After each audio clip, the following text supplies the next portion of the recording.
Hello, everyone. So Lebanon is not an easy country to show up for, at least these days. Plans shift, flights get canceled, events get postponed, yet our diaspora keeps showing up. They don't ask for perfect conditions, they don't wait for stability, they just show up with an open heart, ready to share their knowledge, their expertise, and their connections again and again. I've been through this myself. 3 years ago, I came back to Lebanon, like many others, having the aim to give back to this country and to make some impact here. It hasn't been easy. However, what keeps me going on is seeing how many Lebanese here in Lebanon and abroad are committed to giving back to this country. Today's panel is not about brain drain, it's about brain circulation, it's about bridging Lebanon and the world, not only by institutions, but by people, by individuals who have left the country but chose to look back and give back. So tonight, I'll explore with my esteemed panelists that I'll be introducing during our conversation the challenges and opportunities of that journey. We will spotlight real models, real success stories, and real approaches that are already transforming the innovation ecosystem in Lebanon through diaspora engagement. And I'm honored to start today my conversation with Hala.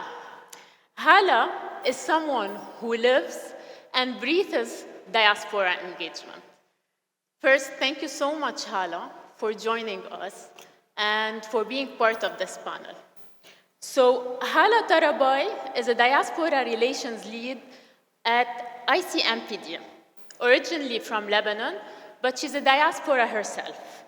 She has worked across the globe on diaspora engagement strategies, supporting governments and communities in designing policies, grants, and dialogues focused on trade, investment, and development. I'll start with you, Hala, and we'll start to look at things in a very general way. And I believe our audience do like to understand what makes diaspora contribute to Lebanon. What are the challenges that they do face when they decide to really giving back to the country? And what are the opportunities that they do look at and they do look for? Thank you, Nadine. First, I'd like to reiterate what you said, that diaspora does show up. And in the case of Lebanon in particular, diaspora engagement is very strong. But let me be clear that as much as diaspora is engaged, the infrastructure meeting that engagement is very weak. So we have goodwill, we have a lot of diaspora network that want to contribute, but at the same time, the infrastructure does not meet their potential. And the challenges are numerous. We can address them in many ways. For the sake of this panel, I'll address them from top to bottom. So at the beginning, we can talk about the policy and institutional approach in Lebanon, which is also very weak. There are a few very important initiatives at the institutional level, such as dual citizenship, the right to vote from abroad, and these initiatives are very important. We shouldn't take them for granted, but they are not enough. If we go down a level, let's say to consular services, which is the first window that any diaspora meets. Sometimes, I'm sure many of you, if you live abroad, can relate, the first interaction with embassies, the communication style, the lack of digitalization may show us a bad image that creates a challenge for engagement. With all these top-level challenges, the diaspora still contributes enormously to Lebanon. So, for instance, we have in Lebanon what we call the diaspora economy. First, our GDP is highly financed by the diaspora, 6 to 7 billion a year. Second, our tourism sector is largely funded by our diaspora, and our crisis response, Head Start, always the diaspora is there. They're very quick to respond. They're they respond very creatively, and they engage 100%. Just over the past few months with the war, we were able to map 120 initiatives of diaspora response only online, so you can imagine the scale. But if I want to look at these three main contributions the diaspora do in Lebanon, there's one common thread. There's one common thread to me, and that is trust, or the absence of trust. Remittances, family to family. Consumption of tourism is private consumption, and crisis is really the most basic level of humanitarian response and response to basic needs of your population. But there's a global shift today. The diaspora no longer wants to be a cash cow that's only called for fundraising. The diaspora wants more. They want to invest. They don't want to donate anymore. They want to be able to transfer their knowledge, whether people with specific sector expertise they want to contribute, with networks, with partnerships, with technologies they're using and they want to bring back to the country. And I'll finish with this point that with that, there's another set of challenges in the bottom of the pyramid where the diaspora wants to contribute. If you ask any diaspora member, most of them will say they want to contribute, but they don't know how, they don't know with whom, they don't know what will be the purpose. So there's no solid offer in Lebanon to the diaspora. If there is one, there's no proper communication about it, and most importantly, sometimes the trustworthy partner that you want to work with as a diaspora member is not there. I hope that sums it up. That's amazing, and I think you have shared the realities with our audience today. But you've mentioned a lot about the diaspora networks, the groups. We know that there are many associations. However, we still feel that the engagement of diaspora is still limited. So what do you think we can integrate or adopt in Lebanon, an approach, a model that can make things maybe structured in a better way, make pathways clearer and smoother for diaspora to really engage and give back? So first, I agree with you that diaspora engagement is pretty fragmented in Lebanon, but if it makes us feel any better, that's the case for a lot of other countries. To really have a coordinated approach to diaspora engagement is very difficult and needs effort from multiple places. And to understand how we can address this fragmentation and really work towards consolidating it, we have to look at the root causes. And these causes can be summarized into two in the case of Lebanon, in my opinion. So the first cause is what we call the migrant journey or the diaspora journey. And when we ask certain questions, we are able to profile a diaspora member or a diaspora organization. And on that basis, we can see to which extent they want to contribute. So for instance, we're looking at one diaspora individual. We have to ask questions such as why they left. Did they leave hating their country of origin, or did they leave simply because they want a better economic opportunity? Where did they settle? Did they settle in Brazil? Did they settle in Dubai? That will change how they will interact with Lebanon. Are they born abroad, or are they born in Lebanon and traveled? Interacting with a first-generation migrant is completely different than interacting with a third-generation migrant. So all of this to say is that even from the same country, the diaspora is different.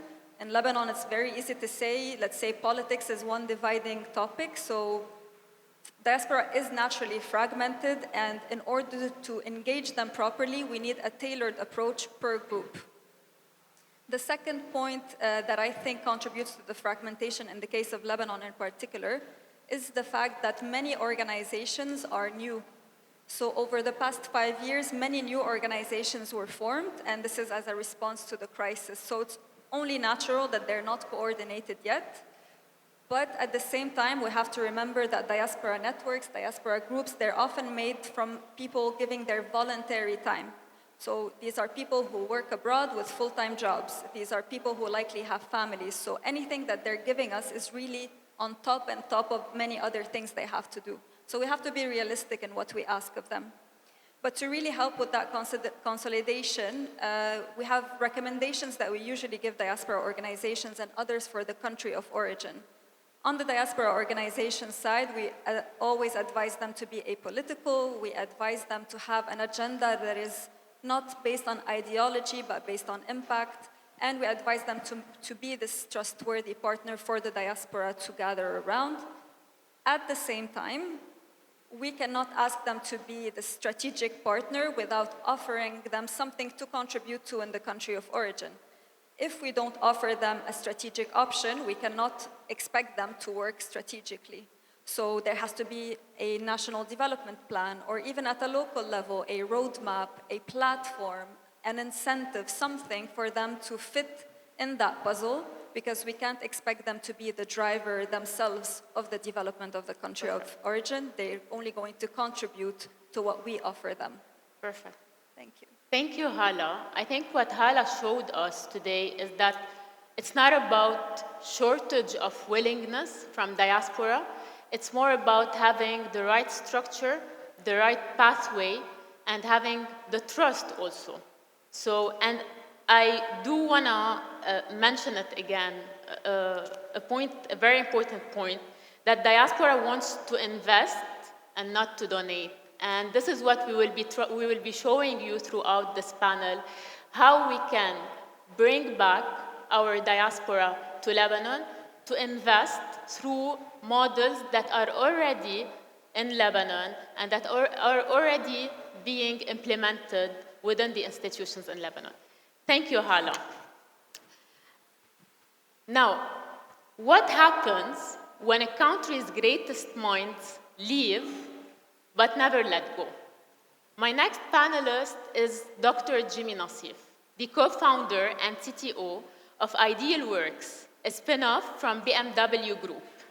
Before that, he led groundbreaking AI and digitization projects across BMW Logistics. Today, he's pioneering the use of synthetic data and industrial metaverse application. But more importantly, he has stayed closely connected to Lebanon, not only emotionally, but actively. Dr. Jimmy, before we dive deep into what you're doing in Lebanon and your collaboration, I would like to ask you, what made you decide to give back to Lebanon, and what made you trust and open such real opportunities for students and researchers? Thank you, first of all, for having me here. And I think the answer is quite easy. I'm a proud Lebanese guy, so I want to showcase to the world that Lebanon is still the country to go, especially when it comes to education. So we always know that our education is very good. We know the resilience of our students, the intelligence for sure, but most important, it's always adaptation. So they can adapt in any situation, and they are always striving to showcase how they can succeed and showcase to the world that they are the best. And that's something that was very helpful, at least for me, to being able to place the Lebanese students on the map in Germany, especially in Germany, because our reputation, unfortunately, is not the best. So when it comes to our reputation in Germany, Lebanon doesn't have such a good reputation. So it was quite hard for us to start working and collaborating with the Lebanese universities, but nevertheless, the student that we gave the opportunity, and that's pretty important, to give the opportunity to the people, and that's what we are trying to do. They proved themselves that they are really available, so able to showcase that they are, I don't want to say the best, but one of the best. And at the end of the day, that's what made our collaboration pretty successful. Amazing. I'll bring in Dr. Joe now. Dr. Joe Tekli is the Associate Professor in Computer Engineering and Assistant Provost at LAU. He's also the founding member of InMind Academy, a professional training program supported by BMW Group, IDEALworks, and InMind AI. Dr. Joe has led many international research collaborations. He's building a bridge between academia and industry in Lebanon. He's a strong advocate for transforming universities into innovation engines. Thank you for joining our panel, Dr. Joe. Now I look at both of you, okay, because it's a collaboration between AI and Mind and IDEALworks. And I would like for you to share with our audience how it all started, how this happened. Tell us more about the collaboration, what are you offering, how are you supporting students? Let's share with the audience this amazing and inspiring collaboration. Thank you, Nadine. Would you like me to start, Jimmy? So we met with Jimmy 7, 8 years back in a conference. And it was a technical conference. We were talking science. We had a colleague of ours who's not with us today, Dr. Bshar Al-Bouna. And we discussed the idea of sending a couple of bright students from Lebanon to intern at BMW Group, see how that happens, see how that works. So we started with one intern. He made a great impression, and then they said, send us more. So we sent 2 other interns, and they made an even better impression. So then Jimmy said, no, we have to keep this coming. I mean, this is a successful initiative. So since then, that was back in 2018, we've been sending to BMW Group and to IDEALworks and to Palantir Technology. So the ecosystem, the BMW Group ecosystem in Munich, we've been sending them every year around 20 students, interning for 6 months each, fully paid by BMW Group. The total number of interns since 2018 is around 300. If we want to transform that into money, BMW Group and its subsidiaries have paid for Lebanese interns around 2 million euros since 2018 for students interning for 6 months. Now, if you ask Jimmy, why is he doing this? He'd tell you, because I love Lebanon and I want to support Lebanon. That is true. But if you ask me, I would say because we are really supporting BMW Group. He is proud of the Lebanese students who are making a great impression. Many of them have been employed in 100%. IDEALworks, and Jimmy can say more about that.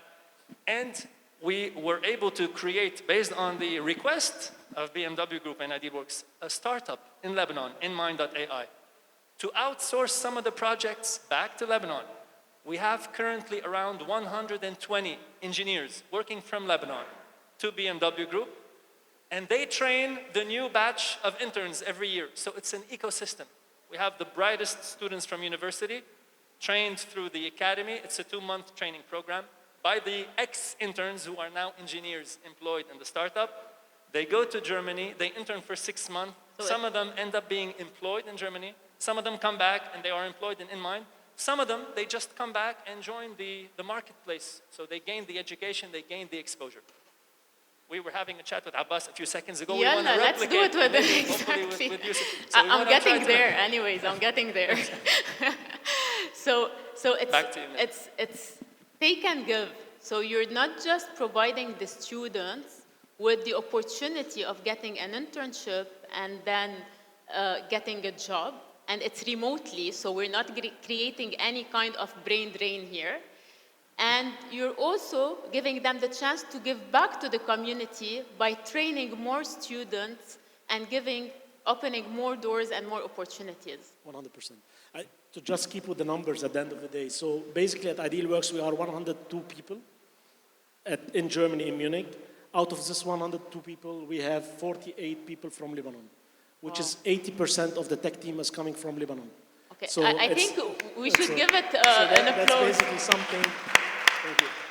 That's something that we are proud of, and every Lebanese should be also proud of. Of course. And that's exactly what we are pushing for. And to keep also the numbers, BMW Group has sent more than 10 million euro outsourcing for the Lebanese engineer in Lebanon. So they have been working in Lebanon to serve the BMW Group, which is Rolls-Royce, Mini, IDEALworks, and all these other companies. So at the end of the day, it's always step by step. It was a small step. We started with one student, but it was quite important, this one student, and she was a she, that she overperformed at the BMW Group, that at certain point in 2020, departments at BMW Group was reaching out to me and saying, we need Lebanese students. It wasn't that we will need students, we need Lebanese students, because they were well trained, they knew what they need to do, and they came back from the academy, they knew already what they have been working on, so from day one they were able to start and deliver to the company, which is quite very important. Amazing, amazing. And how the enrollment is being done, so how do you select students, how's the process? So we send a call out to the main universities we collaborate with in Lebanon, so LAU, AUB, USJ, NDU, the top 8 or top 9 universities in Lebanon. They do the first selection, so they send us their select students. Today we are mainly collaborating with the schools of engineering, and more specifically computer engineering, mechatronics engineering, sometimes mechanical, sometimes industrial, it depends on the positions that we have. So the universities, they recommend their students. These select students, they do a placement test to examine their technical skills, because sometimes you have students who are academically excellent, but maybe in technical terms, they lack some expertise. So they do the placement test, and according to their performance at university and their performance in the placement test, they are selected to join the internship program. During the internship program, which is a 2-month training, we have it in February, March, and we have another program in July, August, in the summer. Amazing. They are continuously evaluated. At the end of the internship program, we have their evaluations through the internship, and that's how we select and rank the students, and we recommend them to BMW Group and to IDEALworks and to our industry partners. So Jimmy and the subordinates of Jimmy, the people who work under Jimmy, they receive twice per year a list of ranked students with their evaluations, trained on different topics. So for example, we have a track for computer vision. They simply learn computer vision for 2 months. We have another track for data engineering and analytics. They focus on that for 2 months. We have another track for robotics, design and navigation, another track for front-end software development, another track for back-end software development, another track for simulation, Omniverse and Unity 3D. So they specialize in different areas because different departments at BMW Group and at IDEALworks require different sets of skills. So it's a tailored approach. And those are fine-tuned with the industry partners every year. So before we start the academy, we meet with all the industry partners and we ask them, how would you like us to update the syllabi? What would you like to add? What would you like to remove? What are you currently working on in terms of projects? So we update and we launch. Amazing. And how can we replicate this model? Can ABB Robotics be the next industry? We're teasing Abbas to do it. That's why I brought Abbas to the panel. So we're working on this. What do you think, Abbas? Depending on Joe, how much he will include some ABB-related stuff in his work.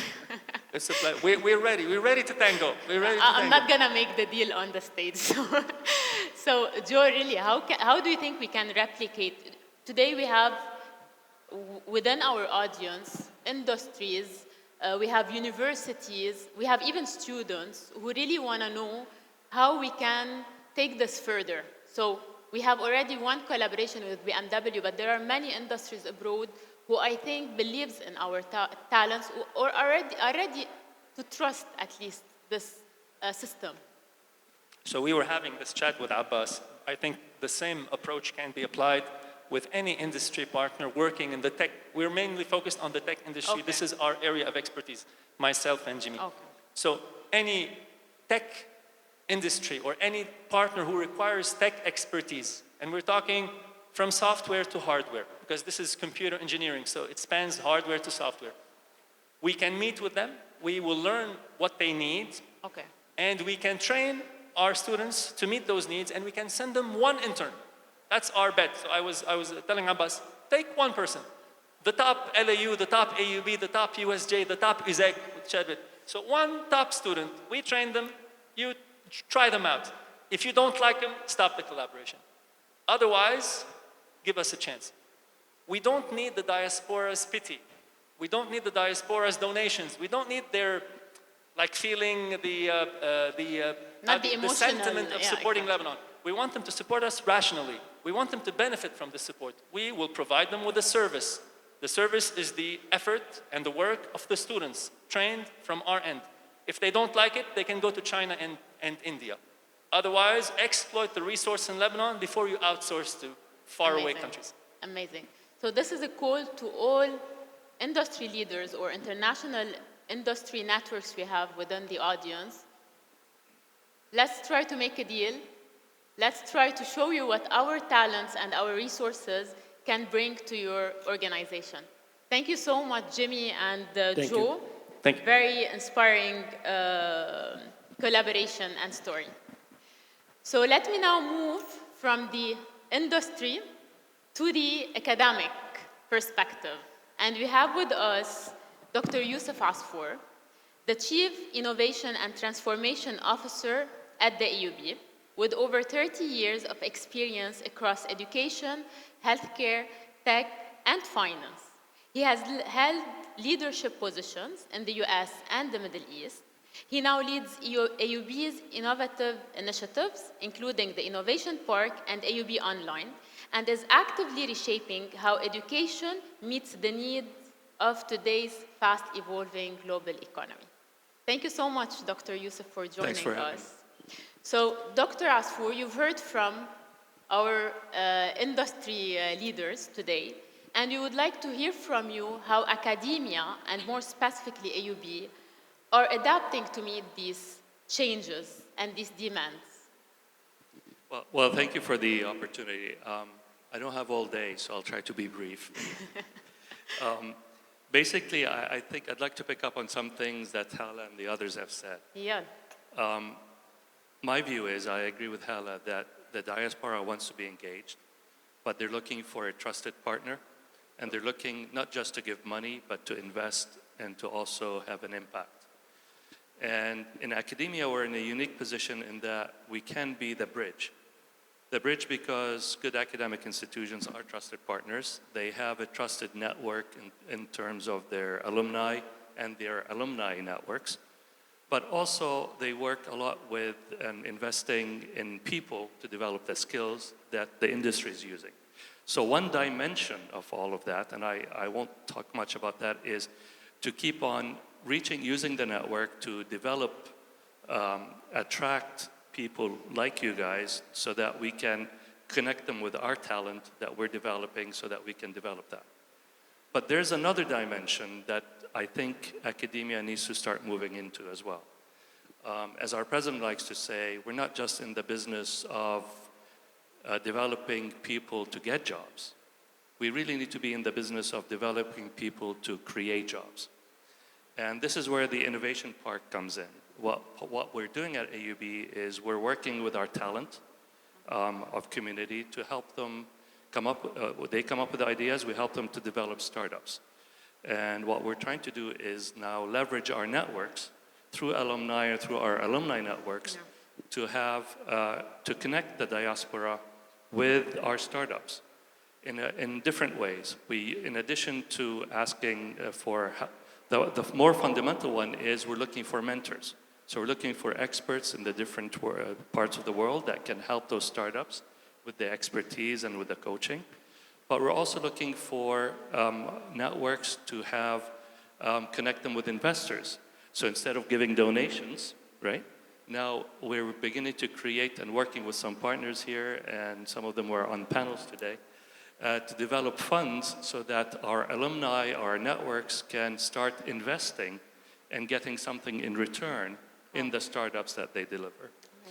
So these are different areas we're doing. The other areas we're doing with those startups is using our networks and looking in different countries to create what we call soft landing spots. Okay. So for example, there are many startups that get started here, but even in the best of times, Lebanon's market is very small. So what you really need to do is help them go to the next big thing and establish footholds in bigger markets, like in the Gulf, like in Europe, like in the US. And so the diaspora, we're working with the diaspora to help us find partners so that a startup that's beginning to grow here can establish offices in Dubai or establish offices in Europe or in the US. So in a way, I guess to summarize, academia is in a unique position in that it is trusted. They have big networks of alumni and partners and can be used as a bridge to do both connect the talent with the industrial partners, but also connect the diaspora to help our startups and our talent to establish their own businesses. Amazing, amazing. And I thank you for re-emphasizing on the importance of the trust and the creation of collaboration between these two key players. But Dr. Asfour, the initiatives you've mentioned are music to our ears, but we do still hear about the gap between academia and industry, whether in terms of mindset, in terms of curriculum, in terms of pace, in terms of expectations. What do you think are the steps that we should take or do to close that gap that is there? I know we have a few academics in the audience, and I'm not an academic, by the way. The answer is, there's a term in industry we use, the voice of the customer, right? Okay. So academia, I think, needs to start listening more carefully to what industry is saying. and adapt the programs to make them more relevant. Now, it's a balance, I think, right? Because I've had this argument before, is that one of the advantages of academia is that it's not just the skills, but it's also I would say, the full-roundedness of the education that a person that comes out of academia comes out. But at the same time, we need to make sure we don't become those ivory towers that are just teaching things that are irrelevant. So listening to what industry has to do, adapting the programs to do that is one way to do it. And actually, that's one of the things what we're doing with AUB Online, in the sense that we're targeting now the people who want to modify, improve their career, get a promotion, change careers. So most of the programs in that field is targeted to what we call careerists, people who already have a job and are looking to say, okay, for me to get promoted from this role to this role, what do I need to do?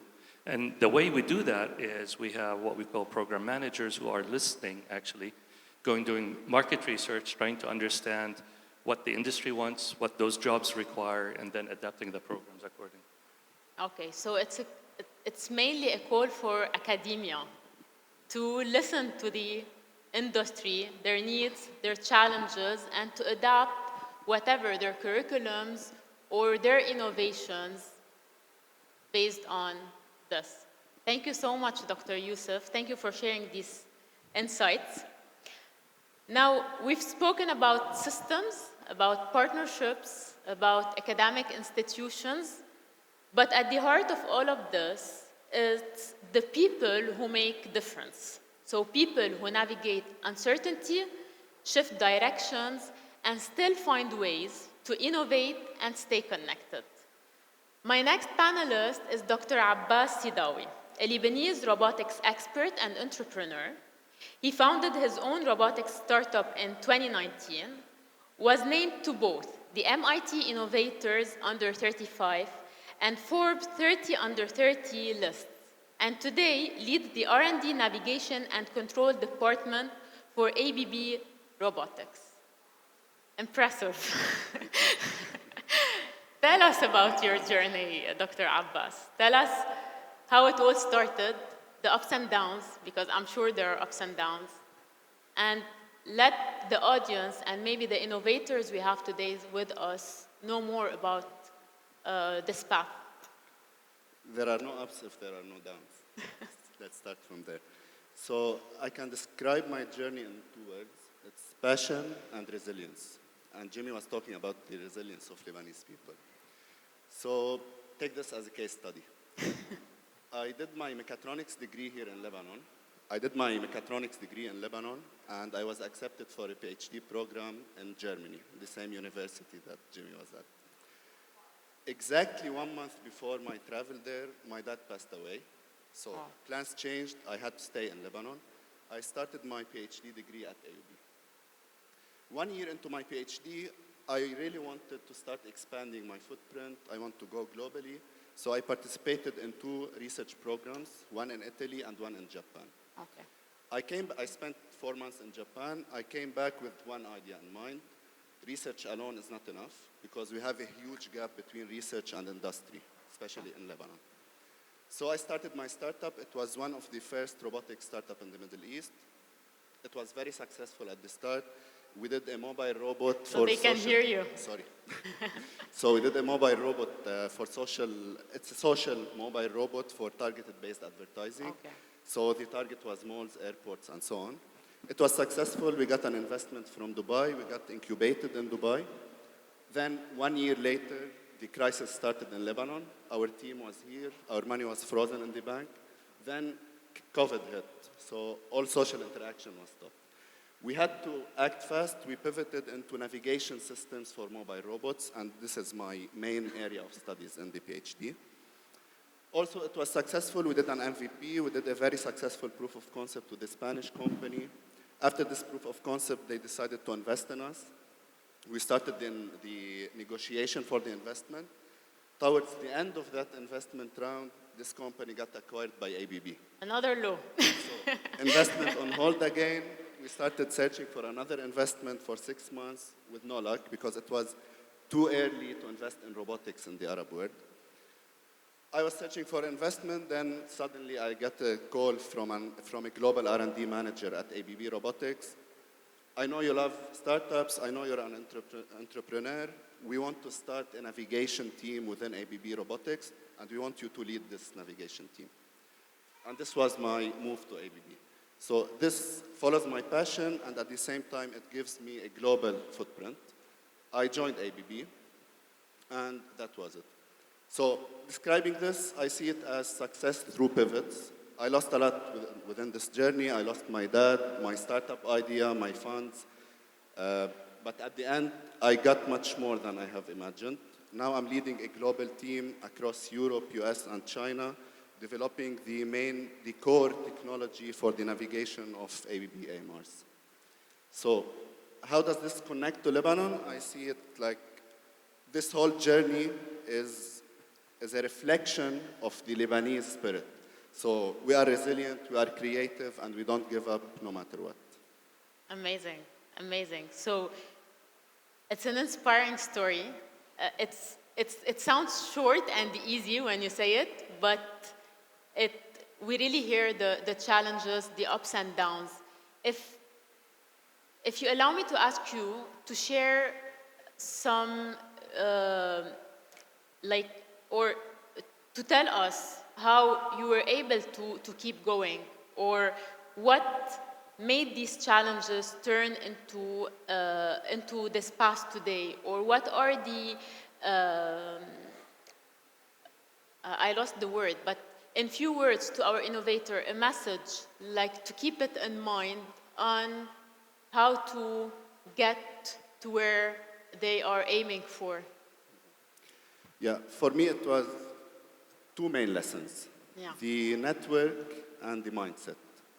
So going back to this story. First, I believe that your network is your net worth. And if you go back to the journey, I just described some key points within my journey. Every major opportunity came from someone I know. Maybe this will be an opportunity. So every major opportunity came from someone I know. Starting from the investment in my startup, it happened, it was pushed by someone I met 1 year before I launched my startup at an event. Being nominated at Forbes 30 Under 30, it happened because a scout was watching one talk that I did in Qatar. Even the job at ABB, it happened because of the connections we did during the proof of concept with Spain. So for me, no matter how technically skilled you are, no matter how big your vision is, if you don't link this with a very good network and having a very good visibility within your network, maybe you will not get the right opportunity that you're waiting for. The second thing is the mindset. So I have passion for robots since grade 9. I think this is obvious. So I have this passion. I was following my dream, but at the same time, I was making sure that I'm not running headfirst towards walls. Okay. So I pivoted where I needed to pivot, where there was no option other than pivoting, and I fought where I had to fight. So this mindset, together with the network, I think these 2 points are the key for success and for overcoming obstacles. Thank you, Abbas. So 2 points. Your network is your net worth. So connections is everything. And this is why we have PowerX today. And the second point is the mindset, the right mindset and the agility. The Lebanese mindset. The Lebanese mindset. Thank you. Amazing. Thank you so much, Abbas. Your story really reminds us that no matter how tough are the circumstances, there's always a way forward. And when resilience is matched with the right mindset, people and the right connections, there is, of course, a way forward. Thank you, Abbas, for sharing your inspiring story. Just to wrap up our panel, I never get enough from this panel and from this conversation. I really enjoyed preparing for this panel, and I was excited, really, to have it. But I'd like to hear from each one of you, not just your vision for Lebanon, but what you personally see yourself doing for Lebanon and to make things happen. So in few words, who would like to start? Ladies first. Hala. the easy way out, ladies first. So for me, the vision I hope to see for Lebanon in terms of diaspora engagement is valuing better the diaspora. And this is by getting to know the diaspora more so that we know what they want to do and to give them a proper offer for them to contribute well. On a personal level, I'm wearing 2 hats today, the Diaspora Relations Lead at the EU Global Diaspora Facility. And there, I really encourage you all to go check our website, Diaspora for Development, because we have mapped hundreds of initiatives that can give you inspiration on what is done in other contexts, in other countries, by multiple actors. So it really gives you inspiration to implement, such as those beautiful initiatives we heard on this panel today as well. And from the other hat, which is me just simply being a diaspora member, I really hope, Dr. Yousif, that you do launch that fund. I'm from LAU though, so if you can make a partnership and help us invest, I'd really appreciate it. Amazing, amazing. Jimmy. Then I will continue.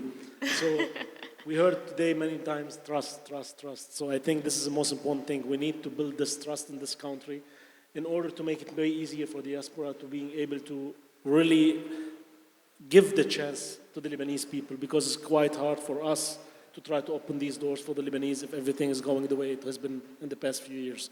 So it's not that easy to say, okay, we want to collaborate with Lebanon. It's not quite easy to say we want to outsource to Lebanon if they ask you if there is outage of electricity, which is something that we'll never think about it, but it's something we know it. And these kind of stuff need to be handled properly, which will make it way easier for our diaspora to support the Lebanese talents. Because at the end of the day, I want to repeat, the Lebanese talents, we have a lot of them. We need, and it's our job to give them the chance. And that's why we will need to work on giving these opportunities, because I'm pretty sure they will pay us back. And again, for myself, I'm a proud Lebanese, so wherever I go, I have always my Lebanese hat on it. And at the end of the day, I hope that everyone else, like me, will try to give this opportunity to the Lebanese talent, because I'm pretty sure they are paying back. And especially, and that's something that we will need also to mention, not because we have many professors and many universities, academia here, but the Lebanese universities, they are doing a great job. They are doing really a great job supporting their students, and they are also supporting us from an industrial perspective. If you speak to the international universities, MIT, Harvard, Stanford, TUM, Technical University, which is my university, where I spent at least 8 years. I went back to my professor, said we want to collaborate together. The first thing he asked for was money. So basically, there are more companies looking to make money out of these connections, which is not the case at the Lebanese university. So Tekli, for example, he invested a lot of time, a lot of other professors from different universities, Dr. Elbouna, everyone else that we've been collaborating with, from every university, they spend so much time from their own private time to make these students prepared to go there and to prove themselves that they are really a huge talents in order to give the opportunity for other students. And beside this, we won't be able to continue this collaboration. Amazing. Dr. Yousif. I was waiting for the mic.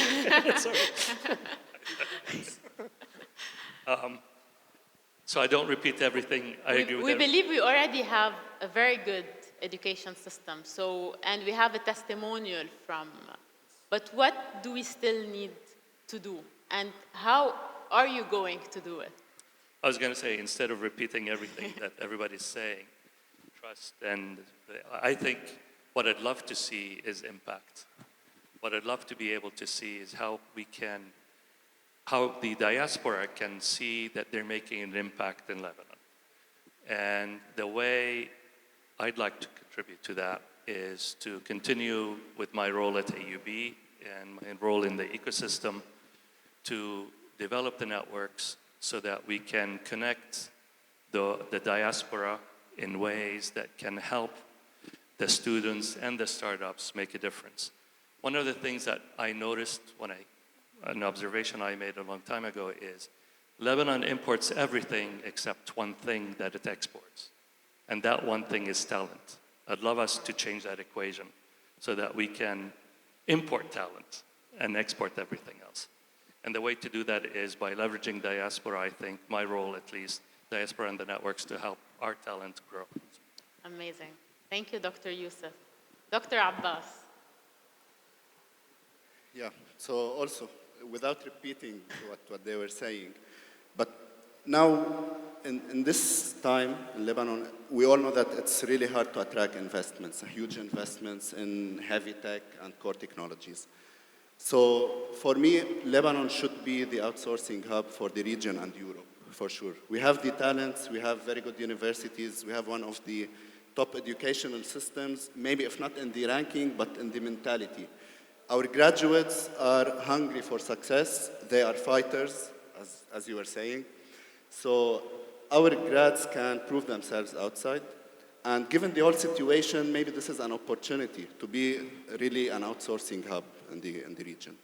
Now, what we can do on the personal level, we know that we have the talents, we have the educational system, but there is some gap between research and industry.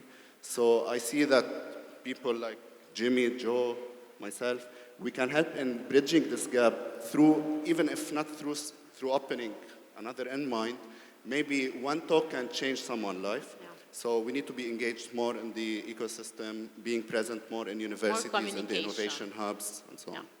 Amazing. Yeah. Dr. Joe, can I say it? Replicating this model, this should be done. And I believe that we are ready to support, Berytech is ready to support. We want this to happen. We want to take this forward and further. We're ready. Yeah? We're ready to execute. Maybe I can't add to what my esteemed colleagues mentioned, but I maybe would like to conclude with a note to our diaspora. We are not a lost cause. Lebanon is not a lost cause. Look at Vietnam 20 years ago. Look at what Vietnam is becoming today. The next Japan. Look at Malaysia. Look at Singapore. We are much, much smaller than these huge countries. It's very easy to mobilize. We are ready. The universities are ready. The young people are ready. The professors are ready. Our ecosystem, even though we don't have a lot of legislation, but this could be to the benefit of creating an ecosystem fast without the government intervening in all the details. So I think we are ready. We might need some stability. Just give us peace, stability, no bombs, no wars, and we'll take it from there. That's it. Okay, stability is, let's not talk about this. Thank you all, not only for what you have shared with us today, but for what you have done, what you are still doing, and what you have committed to keep doing. So our diaspora today showed us that impact doesn't come from a single initiative. No, it comes from people who are ready to show up, build bridges, and do the work.